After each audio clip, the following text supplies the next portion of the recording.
Kamusta na kayo ngayon? Ay, nakakakita-kita ko na kayo. Dati hindi niyo ako nakikita? Na hindi kanina. Hindi dat. Pero ngayon nakikita niyo na ako. Malinaw na, hindi lang. Isang tanong lang po, matagal ko na itong alam. Ako po ba'y magandang lalaki? Oo. Nakakakita na po si nanay. Dalawang tenga po. Mahina pandinig nyo. Oh. Anong pangalan nyo? Ernest Duterte. Hindi na po si Tatay Bingi. Palakpakan natin ang Diyos!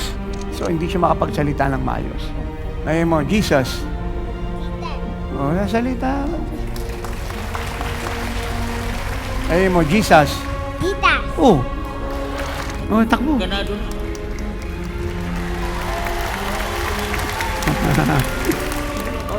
Ipakikilo na raw ito ni Tatay. Ipakikilo.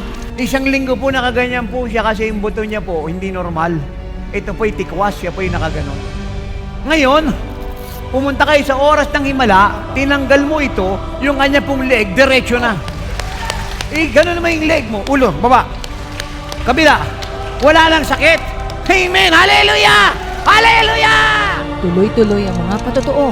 Tunay nga po na napakaganda ng gawain ng lingkod ng Lord. Naranasan po namin talaga yung biyaya ng Lord. Andyan po yung kapayapaan, kagalakan na nagmumula nga po sa Diyos. Grabe talaga ang pagtrabaho ng Panginoon dito sa ministry ito. Spirit, soul, in body, nagtrabaho siya na nag-bliss eh. Talagang yung miracle ng Lord, kitang-kita talaga ng mata ko. Nakita ko talaga sa kanya yung kapangyarihan na binigay ng Panginoon. Talagang na-feel ko yung Holy Spirit niya na matagal kong inasam-asam sa pagmiministro ko na hindi ko pa nararanasan noon. Ngayon, naranasan ko uli.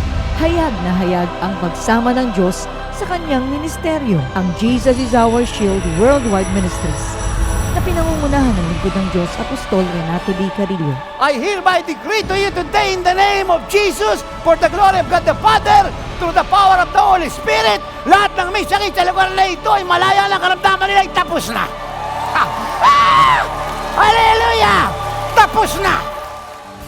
May himala sa oras ng himala! Sa lahat ng mga kababayan naming taga Nueva Ecija at Karatig Bayan, ito na ang panahon ng Diyos para sa inyo.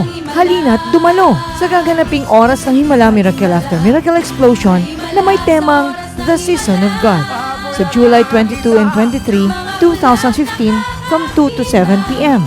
sa Nueva Ecija Convention Center, Palayan City, Nueva Ecija. Halina, dumalo at magsama, lalo na ang lahat na nangangailangan ng kaligtasan, kagalingan, at kalayaan, at mapagpala ng lubusan. Ito po ay libreng gawain.